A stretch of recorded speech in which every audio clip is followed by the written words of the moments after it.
Okay, well, let's go. If you're Let's ready. go. All right. Hey, everybody. Welcome to Steve Couper's podcast for aspiring real estate investors.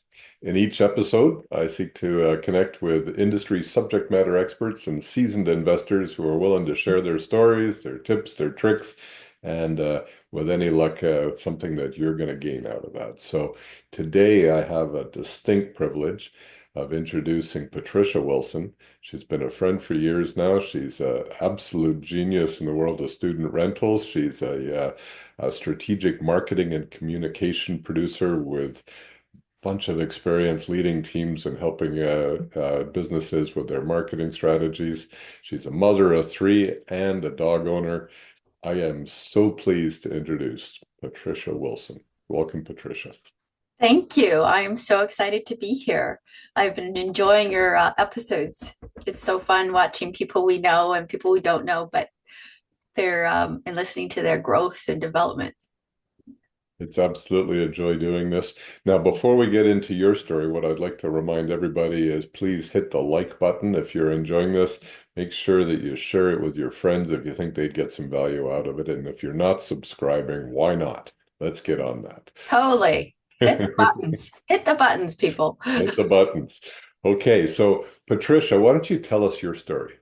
Okay. I giggled to myself when you said seasoned because there are days where I still feel I'm such a newbie, especially within the joint venture arena that I've entered now. But I have been a landlady owning real estate since we bought our first home in 2002. And we got very lucky, or we didn't. We did action. Um, we bought it, and a month later, literally a month after we got the keys, the 2010 Olympic announcement was announced for Vancouver and Whistler. And that increased the value 50 grand overnight. And we live in Squamish, BC, so we're in between Vancouver and Whistler. So at that point, we had an up-down legal duplex. We lived upstairs. The tenants downstairs paid for our mortgage. We were at 9% interest at that time, but my mortgage was only 170,000. Yeah. So um, from that purchase and that learning curve, we've just built from the equity. We pulled equity out of to buy this home. We've been in this home for 19 years, and then we sold the duplex, and from there the equity we made, we walked away with quite a bit of money. We bought in Arizona, and then I discovered one day I was just, what we real estate investors do. We spend all night online looking at MLS, trying to find that deal. And I found this duplex in Nanaimo with 6 bedrooms. And the agent had put in, it was a private listing or a private view. It was part of the real estate action group I was in. It was called Real Estate Action Group. And it was our first group that we learned a lot from through Ozzy Giroc. And anyways, the point being it was private. So she could put whatever she wanted in there. And I'll explain that in a minute why. Um, and the numbers, I was like looking at the numbers and kept looking at the numbers. I kept looking at it going, what's the catch? What are they missing? And they weren't missing anything. And it was cash flowing quite well. I had never um, thought of room rentals per se. And I got into it. I bought it. We bought it within 4 months. We had it running. The first year was difficult, not going to lie. The learning curve was huge. But the big learning curve in that point was the realization that passive real estate investing, being a landlord or a property manager, if you don't want to do any of that, it doesn't matter. It's not passive. You have to be involved. It's your money.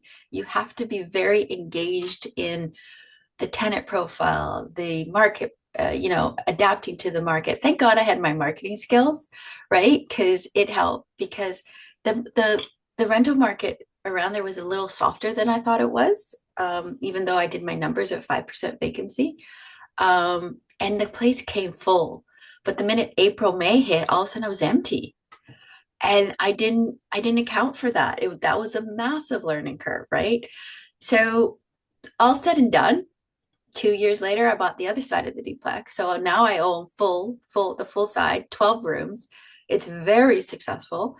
And I bought those, and then I took a break from investing in everything real estate other than managing those properties and managing three boys under 5 years old, right?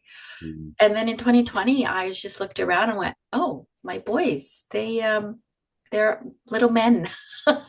They don't need mom 24/7 anymore." And I just decided this was around November, December 2022. I just decided, okay, I'm going to get back into it. And I did. 2023 was all about networking, re-educating myself, investing in myself, which I never did before. I joined Michael Ponte's mastermind classes, or master class. What does he call it? Master class, right? Elevate Master. Yeah, Elevate, yes. And I did I didn't do the beginners one, but I did the joint venture one, which was mind-boggling. It was such an eye-opener. It was so good and such a confidence builder. And then I did multifamily. And yeah, I just I went to Edmonton, decided on my market, and now I own another half duplex with 9 bedrooms in an amazing area. I love the area in Garneau, which is one of the oldest community areas of Edmonton, and it's a 10-minute walk, 15-minute walk, depending on the weather, I guess, to the University of Alberta. And I'm happy to report I got the keys late November. As of April 1st, it's full. There's 9 leases. I was celebrated for like 48 hours, and then all of a sudden I had two students give notice. I was like, dang, that lasted a month. But it's actually, no, I just filled the rooms.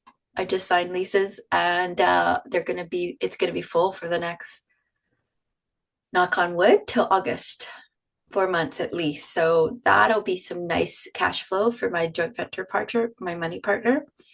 Okay. And it reinforced what I knew, that owning long distance property, or Nanaimo is in BC, if you got people across Canada listening. But from Squamish, it's about a 3-hour journey. Once you get on the ferry, drive the highway, yada yada yada yada. It's the same for me to get to Edmonton. Like it's maybe 5 hours versus 3 hours. So the systems I had in place for over a decade for the Nanaimo student house, um, I just transferred it over to Edmonton, and I was never, um, I was never scared that it wouldn't work, you know? Um, and it has beautifully. You get your team on the ground. I made sure I did a couple of trips before. Um, that's crucial to have your team. I think that was one of the biggest things I didn't have in 2011. I didn't realize how much help I would need, or just certain systems. And you know what? In hindsight, it's probably great that that first year was a bit painful, because it now runs like a well-oiled machine. And it's because of that, because I don't take it for granted. Like, it's not passive income, and I like being a landlady. I like doing my own property management. Um, so that's my story from the real estate investing perspective. I have my eye on the other side of my half duplex in Edmonton. Hopefully, I'll get that in a few years. Right now, I'm just really focusing on making sure the systems are working. Um, yeah, it's been an interesting journey. It's my first joint venture, so that's caused a bit of an anxiety that I hadn't expected. Yeah, you Well, know, let's talk about that. So, I mean, you've got you've managed to find a partner. I know you and I talked, and I was rooting for you the whole way through this. You managed to connect with somebody in your family, I believe, that supported you in this joint venture. yep. Now, I know, in business, having family support as you're moving in one direction is critical. You've extended it to a bit further out now. You've actually aligned with other family. Your sister-in-law, was it, or No, my sister. your sister? So let's talk a little bit about that. So not just the business side of it, but the working relationship now you've got with your sister. This must be presenting a few new challenges as well, and maybe absolute bliss. It's actually been a whole nother level of our relationship in much more, not more, it's just, and I think this is my own learning because I did in 2022, 2023, 24. I also did a lot of coaching with Melanie Robinson Yeah. and dealing with my own limiting beliefs and all that. And um, the journey was started surprisingly because she was my practice partner, right? Because you have to practice and practice. And I did a few with her or a couple. And I did by the time she actually said, I'm going to do this with you, I was like, I had done at least 14 presentations to other potential joint ventures, people that wanted in it, they saw the value of it, but they just didn't have the money yet or whatever. You know, there's always 101 reasons. So when she finally said, hey, Pat, I'm selling my kids' condo. Bartek and I are going to, we want to be your partners. We want to do this. And I was floored. I was so honored. I was just, she believed in me. Like you could sit, their body language, they're like relaxed, they believe in me. And that is such a confident booster. Mm. But the real working relationship has been very black and white, very clear. She has a question, I have an answer. If I don't, I'll go find the answer. There's no tiptoeing around. We are doing later this week, first quarter reporting. I got the financials ready for her to look at, and Bartek. And the only hiccup, not really a hiccup, is because she has family, the joint venture hasn't been completed. We haven't actually signed the agreement, and it's causing both of us a little bit of angst. But we wanted some wording changed. We wanted some, and she's working with Lisa L. So Lisa L has presented some questions that the joint venture should answer. And technically it does, but not in the language we both want. So we've kind of been tweaking it. I'm hoping by the end of, well, I was hoping by the end of April, and that's not going to happen since we got 4 days left. 2 days. Yeah. I'm hoping by mid-May, before I go to Edmonton again, that it will be with, oh, I could meet the lawyer when I'm there. There's an idea. That will be putting that on caveat. The joint venture will be signed and it'll be put on title as a caveat. It sounds like you've actually been learning all the way through this and you're growing exponentially. I love to see this. I really do. Your journey is one that I've been watching closely. I'm so happy for you. I am so pleased with you too. Like I love, because of my marketing and production background, I remember when we first met and you were like, oh, hell no. I'm not putting my, no. What is that? A profile photo? What's a profile photo? And it's phenomenal. It's so good. I think we can tip our hats to Michael Ponte, right? For getting us to this point where So, we know what we have to do and we're doing it. And even if we're stumbling and we don't have confidence, we have our team, our squad, and him to go to and ask questions. So yes, it has been a huge learning curve, but I love it. Don't you love it? you It every just day, feeds every my single day. soul. Yeah. Yeah, it's filling my cup. It's helped me crystallize what it is exactly that I want. It's helped me understand the goal and where we're going. And I think that I've watched that in you as well. I remember we were taking this multifamily course together, and I heard you say, you know what, this isn't what I want to do. I want to do student rentals. That's where I'm going. And you actually, you through the course of learning this, you were able to actually say, no, I'm going here, not there. And so good to see, right? You know? Yeah, no, because to me, I did the course and I was just like, no, it didn't feel right. Yeah. But I realized all the benefits of multifamily. I was I was getting in a roundabout way for multi rooms, you know? Um, so yeah, it was an eye opener because I was so into multifamily. I was like, I'm gonna go or 9 doors or whatever. You know, it's all about that cachet of doors, right? Having doors. And now I'm so past that. Now it's more of lifestyle balances, goals, financial flexibility. I'm past that whole concept of financial freedom. I know it was just with time and other things I want to do, that if real estate can give me financial flexibility, that would be, and it actually has from 2011.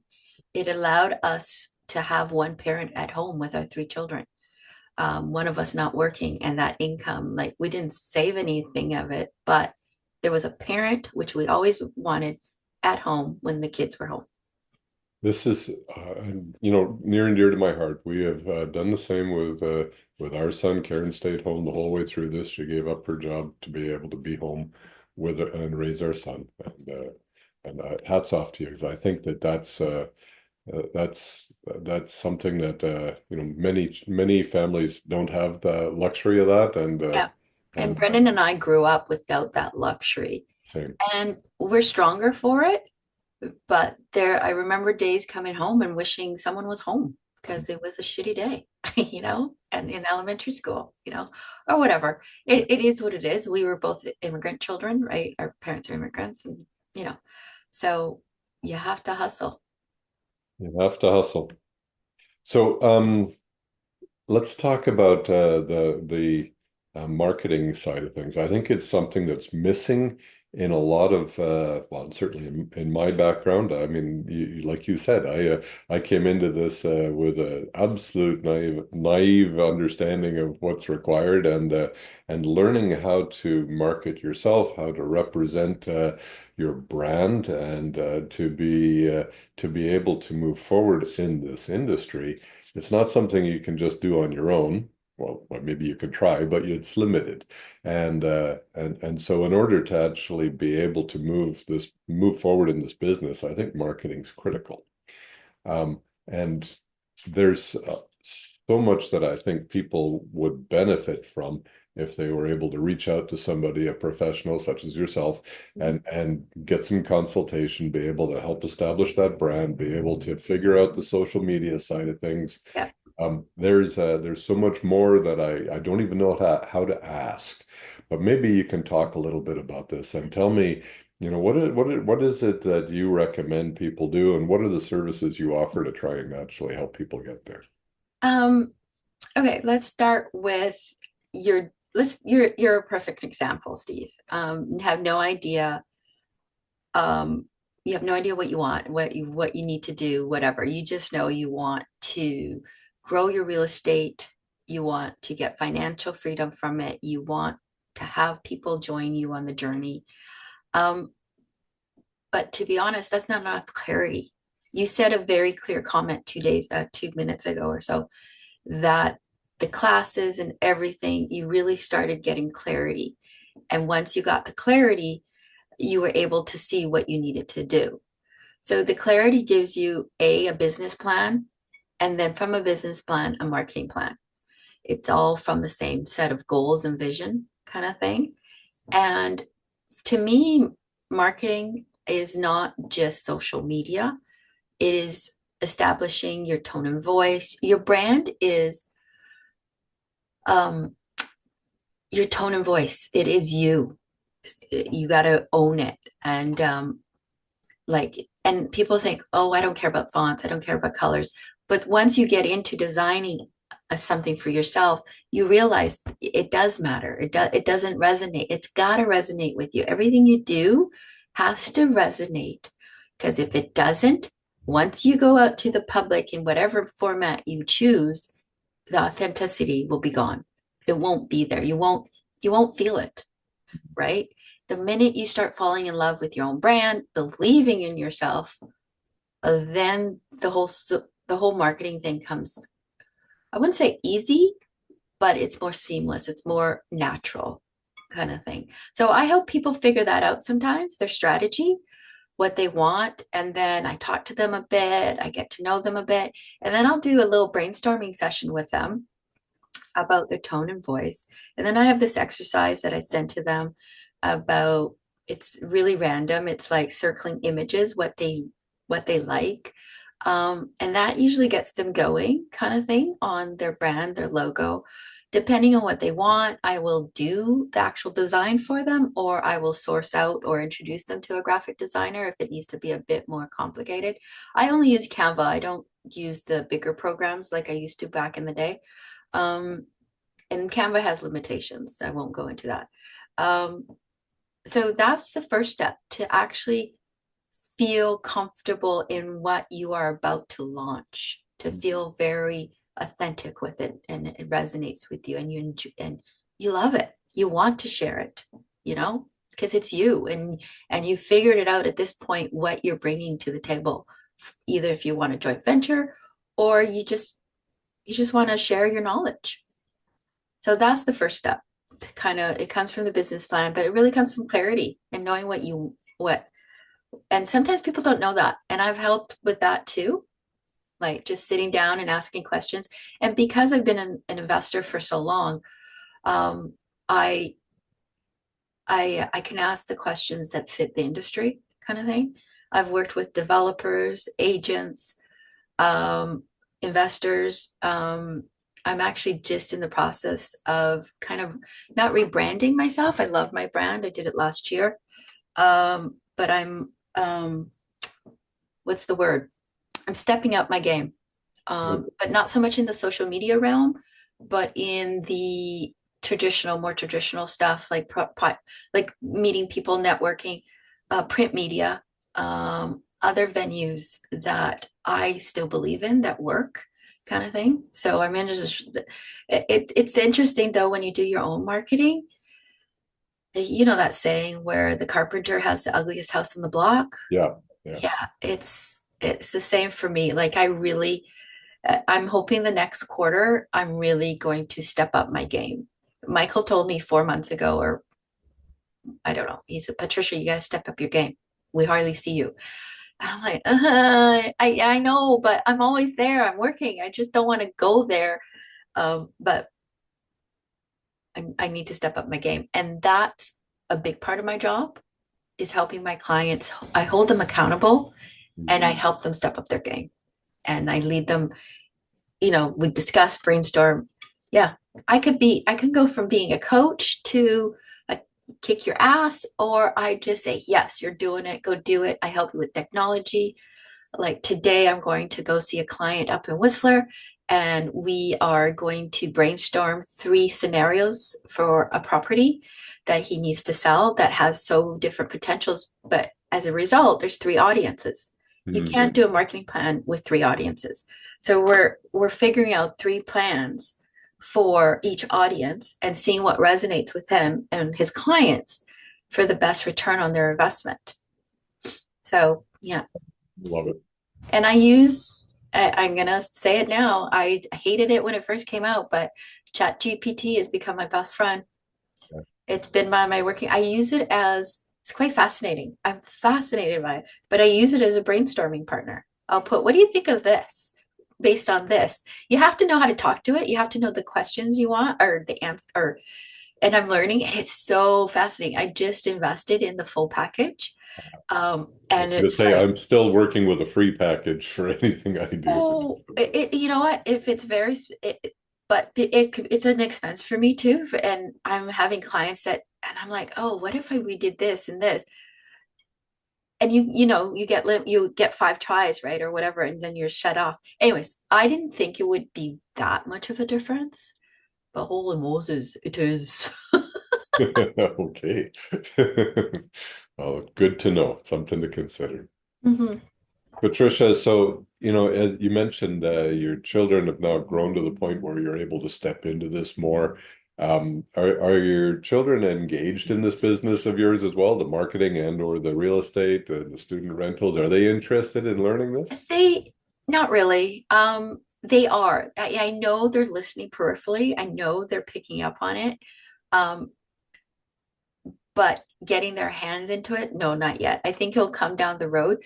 But I'm a hockey mom. So many, many times in the last decade, I have driven 3 to 5 hockey players in the van. And I always make them listen to my podcasts, or I play my podcasts. If they're chatting or they're plugged in, I'll have my podcasts on going. I'm really big on podcasts when I'm driving, and they're all real estate investing. And I noticed some of the kids will take their earbuds off. Some of them are listening. My youngest has listened to some of them. So I'm hoping it's rubbing off. But ideally, Brennan and I always wanted to leave a legacy of real estate for them, or at least the belief that this is a good avenue to put your energy in, kind of thing, and get something right away and work the system like we did. Like when we bought our first property, that when I mentioned in 2002, we did it with first home buyers. We borrowed from our RSPs. We did every hoop we could to get it. Yeah. Got to go through the hoops, that's for sure. Mm-hmm. So, mm-hmm. And it saddens me that there's this language out there that the generation now will never afford a home. And I call bullshit. hmm.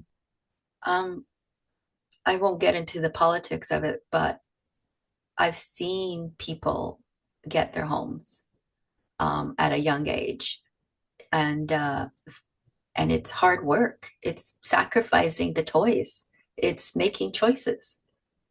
It is, and those choices may or may not be buying your first home in Vancouver or Kids Beach. Exactly. Or even buying your home in Squamish or Northern BC that is brand new and totally decked out.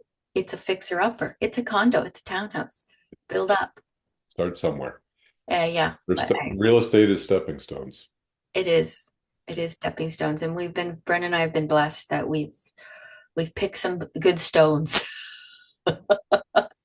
So you've got a student rental in Nanaimo, you've got a student rental in Edmonton and Garneau, one of the best areas in all of the city. What's next? Well, I have a potential joint venture partner. He approached me here in Squamish. So that was fantastic. I've known him over the years as a colleague. He owns a magazine that I place ads in for my clients. So I'm feeling that out. I want to get the joint venture agreement to the point where I'm happy with. I'm learning so many things that the course didn't teach, didn't answer. And I'm so glad that it's been my sister, because if it was a complete, not, I can't say stranger, right? Because you never want to have a joint venture with a stranger, but you know what I mean? There's this distance, I don't know how to explain it, but I'm so fortunate. My first joint venture was my sister, because the money partner actually in the beginning has to do quite a bit of work. It's not a hands-free passive. Once the keys are in our hands and the mortgage is rolling, then it becomes very passive for them. But beforehand, there's a lot of work to do and stuff. So I want to get that system completed with my sister before I get a letter of intent from this potential JV. I would love to buy something else in Garneau. I realize now, because when I first started looking at Edmonton, I was looking at close to Nate or McEwen, closer, but the tenant profile is just such a risk in those two areas. That the initial investment might be less, but the long-term costs might be higher, and could be, it could go either way, because Nate is growing, McEwen is growing. So I'm debating that scenario. I'm very interested in Saskatchewan and Saskatoon. I already have the domain for there. That's one of the things I did back in 2022. I went and bought a bunch of domains because I own Nanaimo student housing, Edmonton student housing, and I own a bunch of other ones across the country. So I'm very interested in that, but I don't do bidding wars. I don't do offers with no subjects. I don't play that game. And right now, both Edmonton and Saskatchewan or Saskatoon is in multiples, going quickly. Places are going on MLS without and they're sold already kind of thing. And I've lived through that. I worked with real estate professionals here in BC when we went through that in 2020 and 2021. And it's a recipe for disaster, especially as an investor. You can't play that, you can't go into that arena. So I'm I'm hoping like it happened in Edmonton last year, that once the weather turns a bit, it's not spring and summer, that more deals might pop up. I don't know. I The answer is I don't know what the next step is. I know I'm going to get something in my portfolio. Um, and I know it's going to be another student house. But I'm not sure how I'm going to get it. That's the thing. I know I will get it. I just don't know the path yet because of the way how the market is so hot in both cities. The market's hot for real estate, but it's also, student rentals. Are you feeling the impact of government changing foreign student rules and everything else? Is that something that's No, affecting you? no, because one thing that has occurred in the last 5 years with um, the scarcity of homes and houses, we have our big issue right now, right? Not enough supply. Um, Student housing um, hasn't changed. What has changed is the concept of co-living has become more and more something to consider versus something to dread and have this rooming house and all this connotations.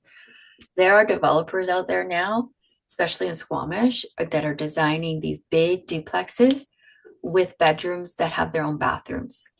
And they share kitchen and common like, but not the bathrooms. And they're paying like 1,500, 1,800 a room for that privilege. So co-living has stepped into my Nanaimo student house because with the BC Tenancy Act, even though most of my students have moved on, there's that transition, right? A third, if not half of them, have not. And they've graduated, they have their master's or their undergrad or whatever, and they can't afford to move out. Hmm. So they stay, and I don't really care what label they are, as long as they treat my place with respect and their roommates with respect, and they treat their place as a home because that's what I want them to feel. It's their home. All my rentals, all my marketing has that vibe. This is your home. So co-living has become part of my portfolio. I don't use the term anymore. I don't use the term yet, I should say, because not enough awareness of it is out there for it, unless you're in the industry. I just keep it with student housing because people actually get, but 50% of the calls I get, even in Gardneau, are young professionals. Like they're not students anymore.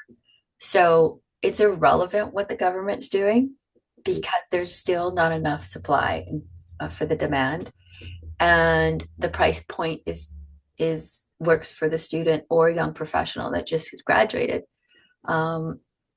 So yeah, That's just awesome.